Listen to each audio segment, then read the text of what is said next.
Hello everybody, welcome back. Today as well we have got you another video, and in this video I'll show you how you can simply go ahead and do a wire transfer from your region bank internationally. But before that, please do make sure to like our video, subscribe our channel, and yes, without any further delay, we're simply gonna go ahead step into our video. For that matter, first of all, access your region banks on your browser and simply sign in with your account's details. Now, right over here, you can find this kind of interface, right? All you have to do is hover over this payments option beside the accounts.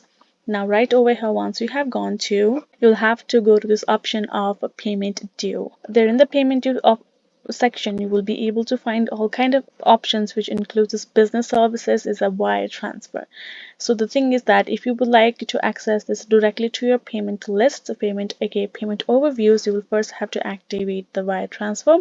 So for that, first of all, tap on this wire transfer, and now once you have done so, you can see this option of create and send same day payments domestically and internationally. So all you have to do is first of all go ahead to check on all of these boxes first, right account. You will be able to, next time when you go to this payment section and here in this payments overview, you will be able to access wire transfer.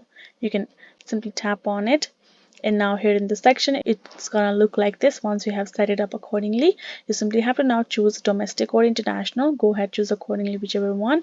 Once you have choose the one, you simply gotta enter the account type, account number, ABRTN, etc., your address line, etc. All of the information as it asks, fill in correctly. Once you have confirmed it, you will be able to find this kind of interface here in this section. You can choose to use a template, whether you want it to be one-time wire or domestic or international, whatever method that you did. Again, reconfirm your information, and once you have confirmed it again, you simply will be able to confirm your payment, and here in this make a payment section, you're going to find your payment details. So that is the simple process for you to do so. Hope this video was helpful to you all. Thank you so much for watching, and yes, I'll see you guys in our next video.